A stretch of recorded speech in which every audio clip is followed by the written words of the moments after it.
Nice. All right, so today we are out here riding hardline or highline. We're gonna start with highline on the way to hardline and see what hardline looks like. This is a beautiful climb. It's a really fun climb. It kind of undulates a bit. It's a bit techy, but nothing too bad.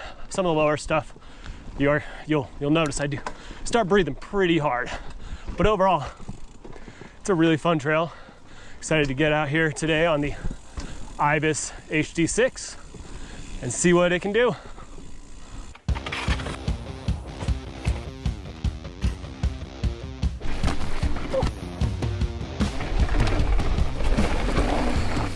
Welcome back to the channel. Please subscribe, shopping through the links in the description and on my channel's page to keep this channel going. Check out Jensen USA, evo.com, and Roark apparel. Now let's get into it. So what are we looking at with the Ibis HD6? This is their longest travel bike with a 180 fork out front and 165 millimeters out back, and adds to the multiple purple bikes I've been reviewing. It's rocking mixed wheels and an updated version of their DW Link suspension. So it's got mixed wheels, more suspension than the previous version, and I kind of like the updated lines. This bike is not exactly new. It was released in 2023, and while that's not long ago, it's missing a few things we have come to expect, but I don't think it's a deal breaker. It doesn't have size-specific chainstays or in-frame storage, just as an example. It does have their new extra medium size, which I really like, and everything else you'd expect from a premium new bike. It is also surprisingly light. That could be that they use only the best carbon rather than having multiple levels, and the lower linkage is actually bushings. They claim it also increases stiffness and reduces maintenance. At 5'11" and 170 pounds, the extra medium fits like a glove. Now let's check out that geometry. The bike I'm riding today has the full Shimano XT drivetrain with Fox factory suspension, including a 38 out front and a Float X2 in the back. We'll talk about it later, but the combination of shock and the updated DW suspension has a pretty remarkable feel that translates to excellent traction and control. You have some decent looking in-house components. It's a little weird looking at 31/8 bars. I haven't seen those on a bike recently, and the dropper is on the short side, for me at least, but it does make sense at 170. I'm also not a big fan of the grips, but that's an easy fix. And in the hot weather, they're fine, just too small of a diameter. But on the cold ride the day before, they were miserable. Lastly, you have some nice Maxxis rubber. All right, before we can do the fun downhills, first we gotta get to the top. So how does the HD6 make it up the hill? Well, first off, the body position is good, not great. I would probably give the bike a 4 out of 10, except for the fact that I've already done enough little downhills to know that the front end is just too low. So I'm gonna give it a 3 out of 5, which, you know, may be a thing that some people like, some people don't, so that's a little bit more relative. Overall though, for efficiency, feels really efficient. Doesn't feel overly stiff like some bikes can, especially in the shorter categories. It's a really comfy climber. The one thing I would note is it doesn't feel much heftier than the new Ripmo, and I'd rather climb this, it's more comfortable. So all the points for traction, maybe not all the points for efficiency, but pretty good. And then switchbacks,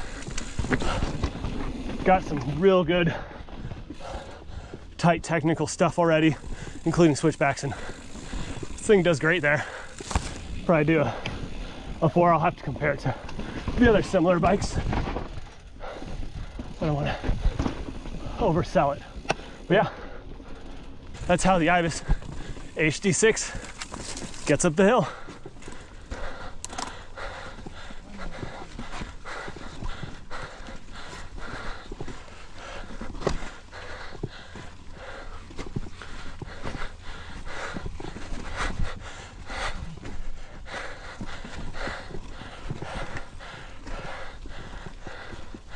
Yeah, it actually gets around switchbacks better than the Ripmo.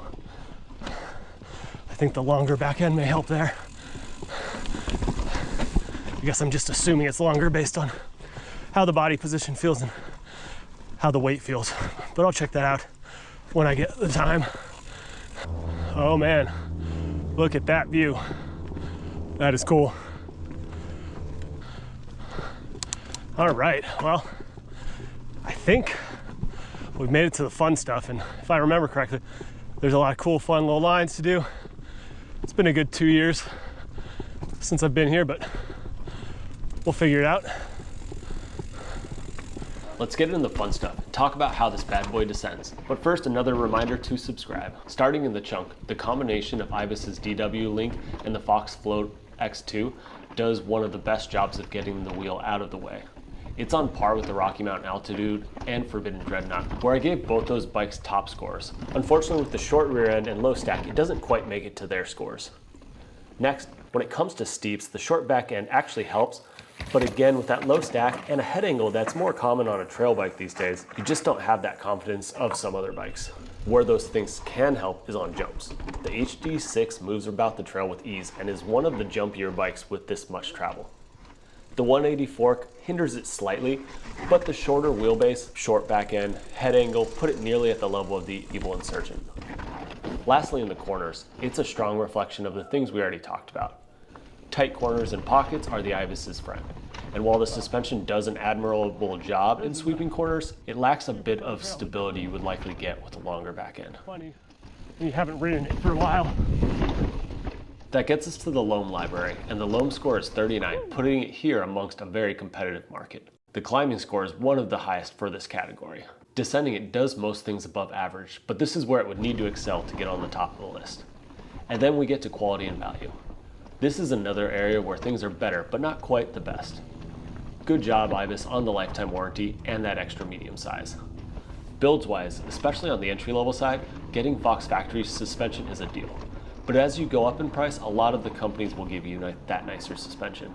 And similar to Yeti, I'm not seeing the newest Fox suspension with the Grip X2 damper. The frame looks good, but is lacking in-frame storage, and while I'm okay with it, I know other people like their flip chips. I personally almost always give the extra point to brands with bolt-on frame protection and clamping cable ports, but neither are present here.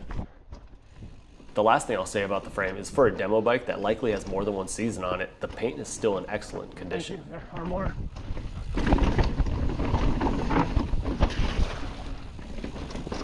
Final thoughts on who's this bike for? This is really a great enduro bike with broad appeal. It's not going to hold your hand as much as the Rocky Mountain Altitude, but it's going to be more fun in more places. It falls in the fun and aggressive trail side of enduro, rather than the race bike eyeball shaking, go fast to have fun side. Especially if your area doesn't have the steepness of the Pacific Northwest, this is a great option. This is going to be the bike for a skilled racer or everyday rider that just wants more suspension for those challenging and committed moves. Sizing is also going to be a benefit, with more sizes to fit more people. Riding the new Hardline trail in Sedona. If I had someone to show me the line and more time, I don't think the bike would have held me back from the Hardline on Hardline. As it is, the regular line is no joke, and while it's hard to watch someone getting choppered out and still have the confidence for something you've never ridden or even seen before in person, I rode it without issue, and like I said, I can't blame the bike for not going that extra bit. Thanks for watching. I'm stoked to have more Ibis reviews coming. Subscribe so you don't miss out. If you're looking to pick one of these things up, please click through the affiliate links in the description below. Jensen USA has this and more. There's no additional cost to you, and it greatly helps the channel. Now get out there, go fast, and take chances. See you next week.